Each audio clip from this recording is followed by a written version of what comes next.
Domenico Dolce and Stefano Gabbana are both openly gay men who spent 21 years as a same-sex couple. They became two of the world's most influential fashion designers and industry icons.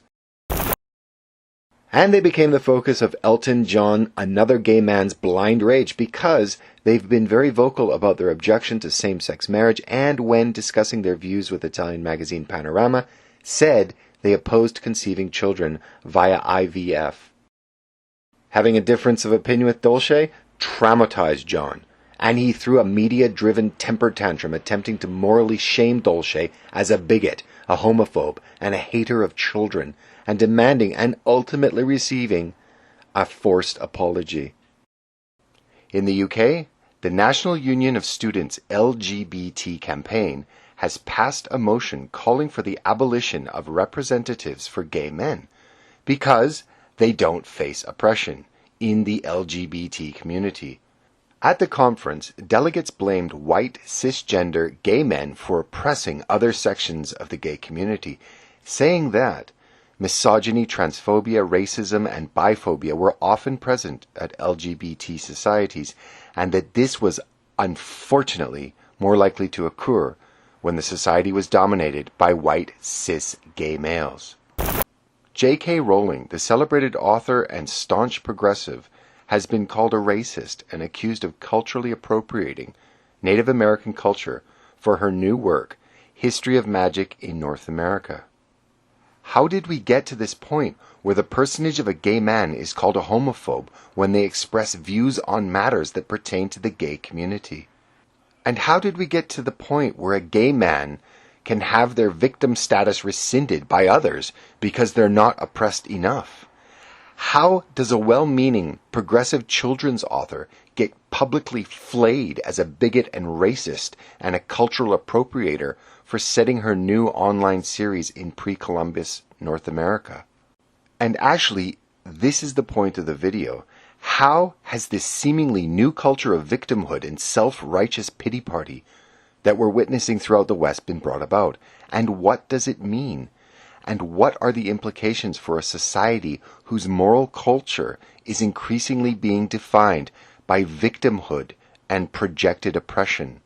And I want to stress the word victimhood, and it will become more apparent as this presentation unfolds. In 1993, art critic Robert Hughes published a chilling prophetic book called Culture of Complaint, in which he prognosticated that the U.S. was doomed to become increasingly an infantilized culture of victimhood. It was against the backdrop of the just emerging grievance industry that now has a chokehold on discourse in the Anglosphere and much of the West. Today, victimhood culture is impossible to miss, and examples of adherence to its values are everywhere. Some are offended by others' hairstyle, music, or the way men sit on public transportation. Some are offended by voice characterizations in animated films, while others are traumatized by Halloween costumes. Well, this subject has been tackled in a study titled Microaggression and Moral Cultures by sociologists Bradley Campbell and Jason Manning in the Journal of Comparative Sociology. Campbell and Manning argue that the U.S. is now transitioning into a victimhood culture that combines the previous moral cultures of honor and dignity and is adding a new layer. In that, honor culture's quickness to take offense with dignity culture's use of third parties to police and punish transgressions. I'm going to paraphrase the ideas distilled in this study as broken down by several other authors to give you a general understanding of this very interesting thesis. In honor cultures, people, men, maintain their honor by responding to insults, slights, violations of rights, by self-help violence. Generally, honor cultures exist where the rule of law is weak. In honor cultures, people protected themselves, their families, and their property through having a reputation for swift violence. During the 19th century, most Western societies began the moral transition toward dignity cultures, in which all citizens were legally endowed with legal rights.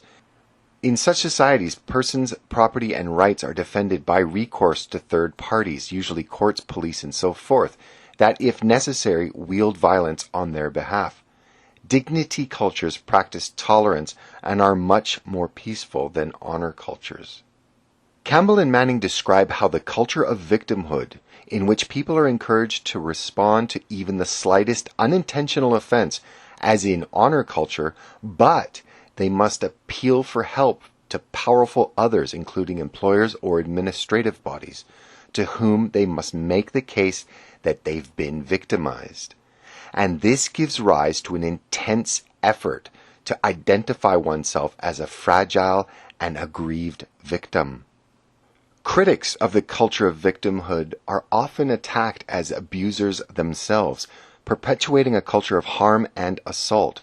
Frequently, the response that embattled critics is to assert that they are victims as well. Men criticized as sexist for challenging radical feminism defend themselves as victims of reverse sexism. People criticized as being unsympathetic proclaim their own history of victimization.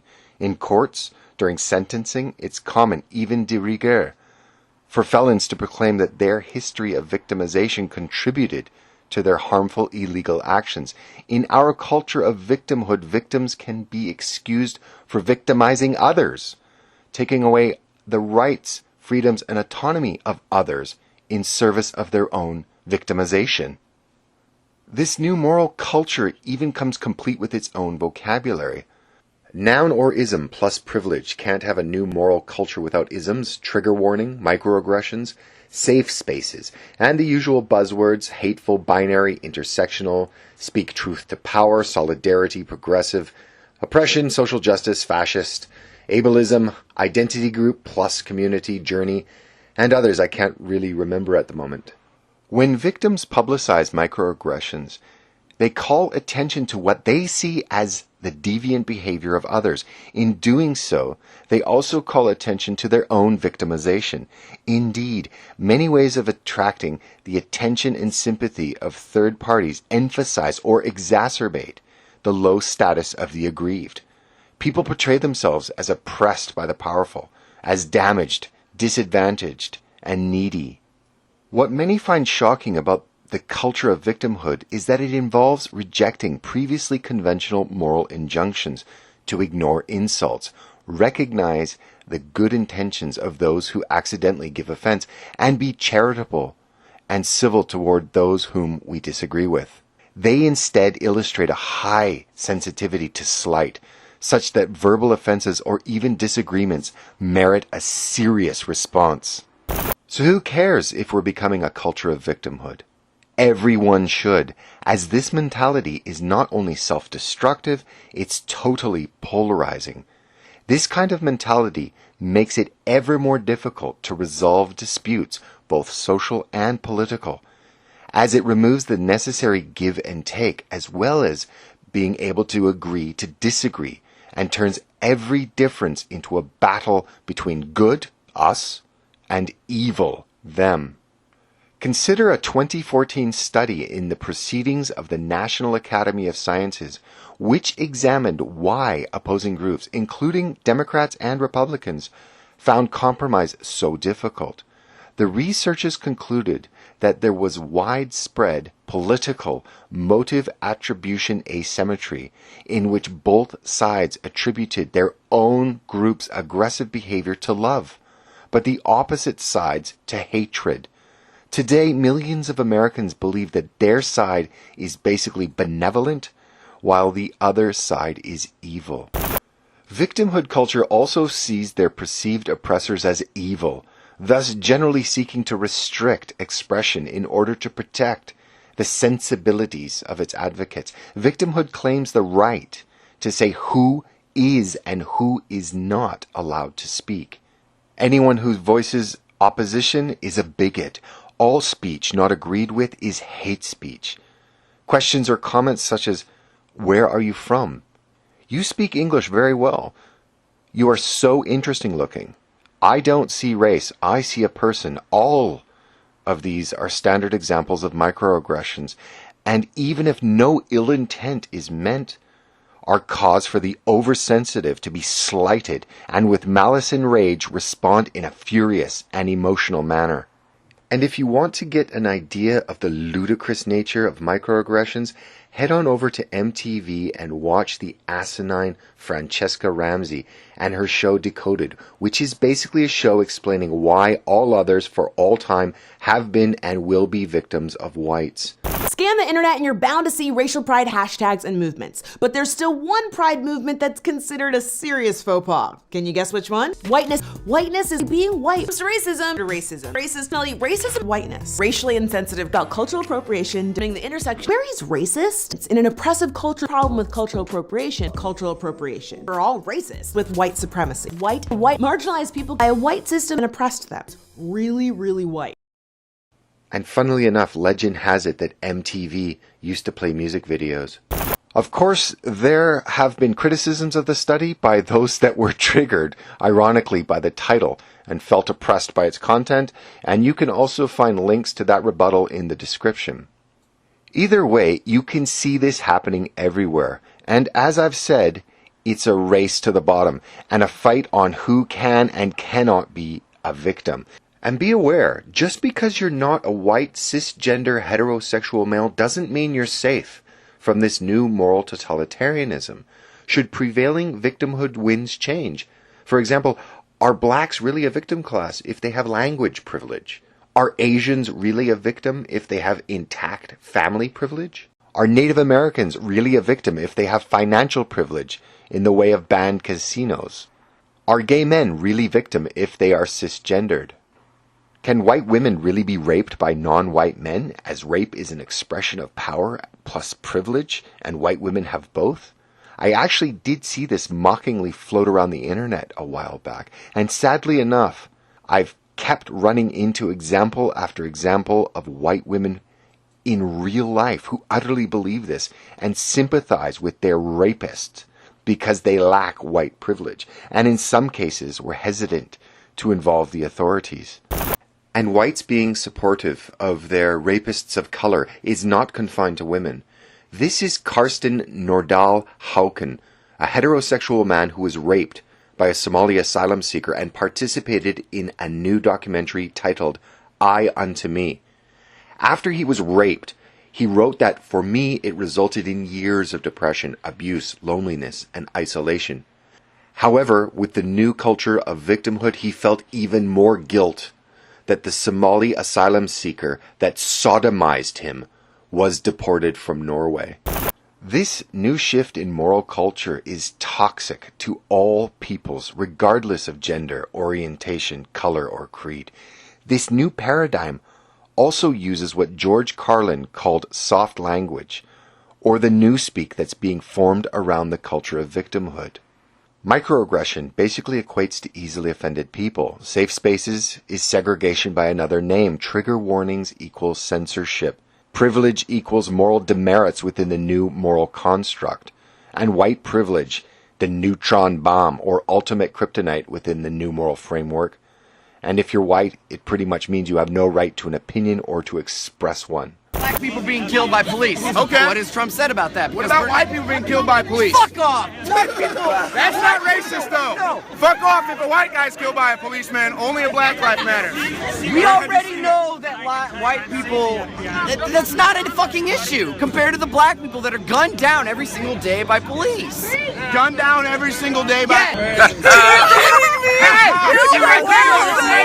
Mass deportation. Hey, I'm racist. That's not racist. I'm racist. Hell no, that's not racist. That's telling You've the truth. never experienced That's oppression telling in the your truth. entire fucking life. Neither have I. You don't know me.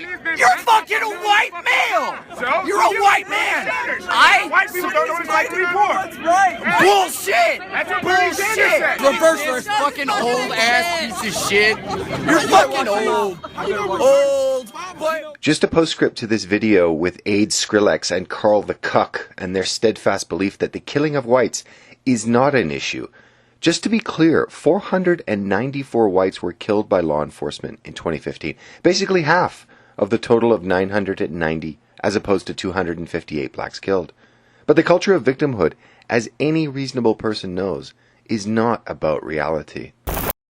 This girl is culturally appropriating hairstyles, thus she's an oppressor, while Michelle Obama is not when she does it. This Halloween getup of a Japanese traditional costume is cultural appropriation and racism, while this man wearing the traditional clothes of Western men is acceptable. And Star Trek actress Zoe Saldana can be lambasted for wearing blackface for her new movie, even though she's black. The hypocrisy for those not entranced by this delusionary value system is simply mind-numbing.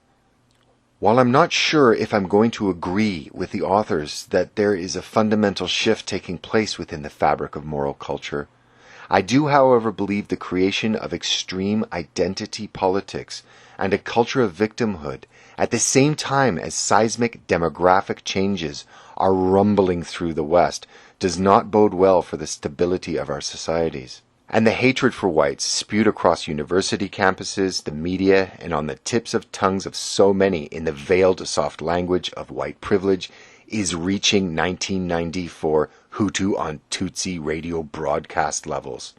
The rise of a victim culture morality that pits groups against each other and all groups against Western people bodes ill for future social and political stability, no matter what race, ethnicity, gender, or orientation. As this new moral code of victimhood always needs new oppressors, anyone can have the rug of victimhood torn out from underneath them. Just ask Dolce & Gabbana. Thanks for watching. If you like this video, please consider subscribing. Also, I just want to point your attention to two other channels that have great insight and are well worth a look. Millennial Woes and Think Vegan. Have a look, you won't be disappointed.